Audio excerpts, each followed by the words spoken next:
Saraswati power షేర్ల ఎంవీఓపై వైకాపా అధ్యక్షుడు జగన్ స్వయంగా సంతకం చేశారని ఏపీ కాంగ్రెస్ అధ్యక్షురాలు వైఎస్ షర్మిల అన్నారు. ఇప్పటి వరకు ఒక్క ఆస్తి కూడా జగన్ తనకు ఇవ్వలేదని చెప్పారు. విజయమ్మకు సరస్వతి పవర్ షేర్లను జగన్ గిఫ్ట్ డీడ్ కింద ఇచ్చారని, ఇచ్చిన షేర్లు మళ్లీ తనకే కావాలని ఆయన కోర్టుకు వెళ్లారని, స్వయంగా తల్లినే జగన్ మోసం చేస్తున్నారన్నారు. తల్లిపై కేసు వేసిన కుమారుడిగా ఆయన చరిత్రలో మిగిలిపోతారని, జగన్ కు విశ్వసనీయత ఉందో లేదో వైకాపా వారే ఆలోచించాలని షర్మిల వ్యాఖ్యానించారు. జగన్మోహన్ రెడ్డి గారు స్వయంగా ఎంఓయూలో సంతకం పెట్టారు. తన చెల్లెలికి అంటే నా బిడ్డలకి ఈ ఆస్తులు అన్నట్లుగా సంతకం పెట్టారు. ఇంతవరకు కూడా ఒక్క ఆస్తి కూడా నా చేతుల్లో పెట్టలేదు. సరస్వతి సిమెంట్కు సంబంధించి ఎంఓయూలో అది నా భాగానికి వచ్చింది కాబట్టి దాన్ని జగన్మోహన్ రెడ్డి గారు గిఫ్ట్ డీడ్ చేశాడు విజయమ్మ గారికి,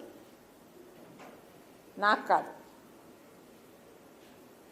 గిఫ్ట్ ఇచ్చేశాక షేర్స్ని ఇప్పుడు జగన్మోహన్ రెడ్డి గారు తల్లి మీదనే కేసు వేసి ఇచ్చిన షేర్లని నాకు మళ్ళీ వెనక్కి కావాలి అని అడుగుతున్నారు. ఇది జగన్మోహన్ రెడ్డి గారు ఆయన తల్లికి చేస్తున్న మోసం. జగన్మోహన్ రెడ్డి గారు నన్ను ఎఫెక్ట్ చేసే స్థాయి దాటిపోయారు.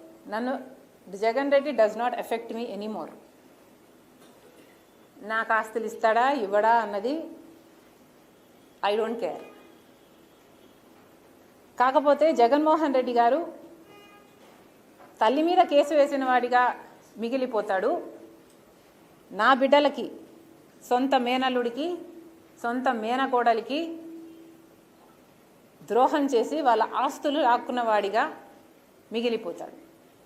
సొంత మేనల్లుడు మేనకోడల ఆస్తి కాజేయటానికి సుబ్బారెడ్డి లాంటి వాళ్ళ చేత ఎన్నైనా అబద్ధాలు చెప్పిస్తారు.